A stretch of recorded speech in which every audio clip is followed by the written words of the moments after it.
right. Thank you so much for joining again. We got another all-day segment of Thursday Night Football. Tonight we got the Rams and the San Francisco 49ers is visiting the Los Angeles Rams, and it's another NFC showdown.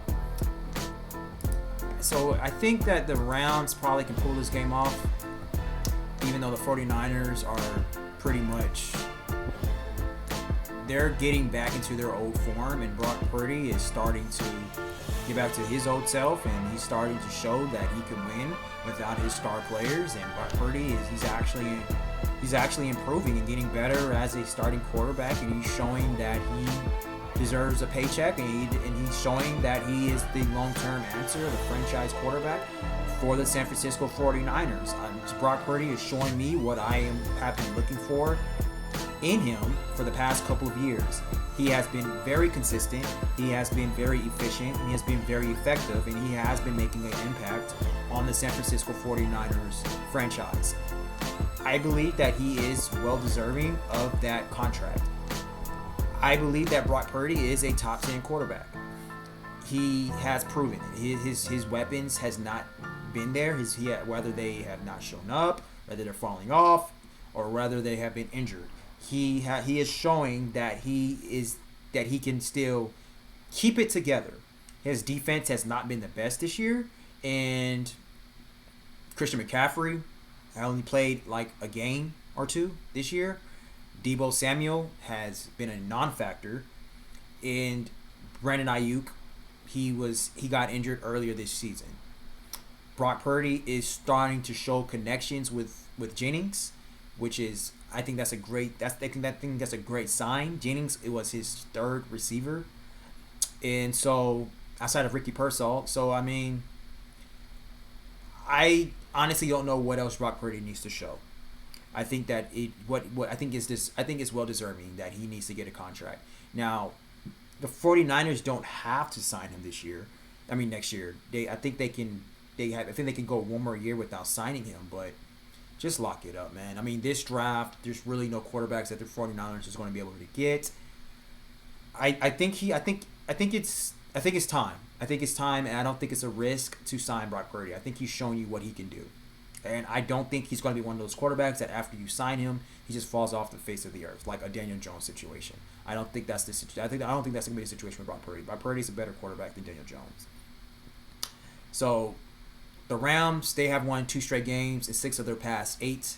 And last Sunday, the Los Angeles Rams, they beat the Buffalo Bills in a shootout, very entertaining game, 44-42, even with Josh Allen scoring 6 total touchdowns. The 49ers got back in the win column last time out after dropping 3 straight games after they blew out the Chicago Bears 38-13 in Week 14. So the 49ers, they can also get Dre Greenlaw back for the first time since the Super Bowl. So that's going to be a huge plus. So let's see here.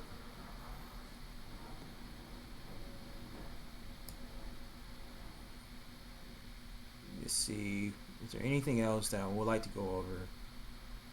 The Los Angeles Rams obviously has an explosive passing attack. The Rams are 9th in the NFL in passing offense. And Stafford is 5th in NFL in passing yards, 10th in NFL in passing touchdowns, and 8th in QBR.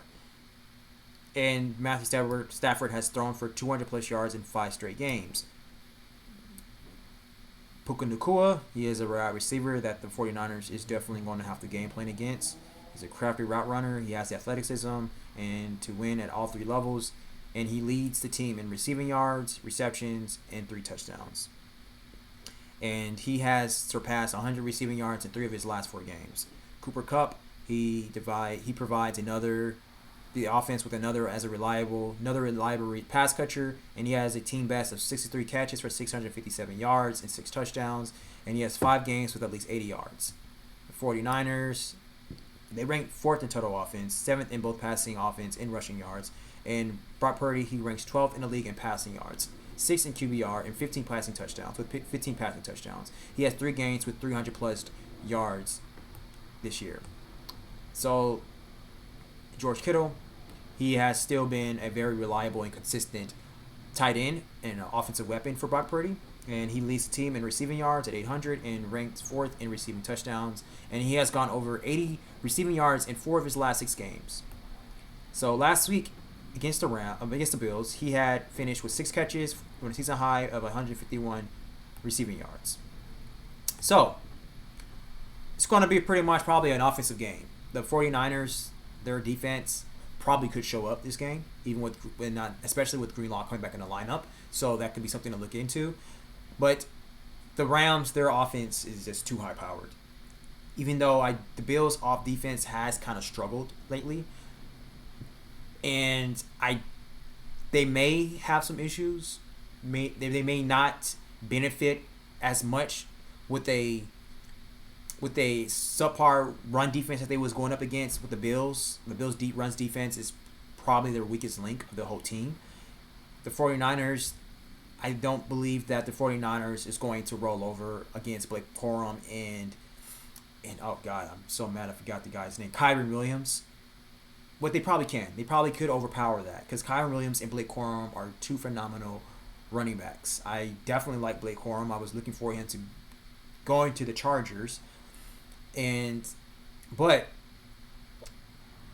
they may get stout from the 49ers. The 49ers they are starting to get back to their older selves.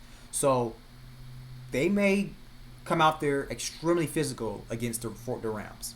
Now, I said they may. I don't think they will. Because the Rams also are fighting for a playoff spot. The Rams also are not trying to roll over. These are both teams that really gets hot later on towards the end of the season.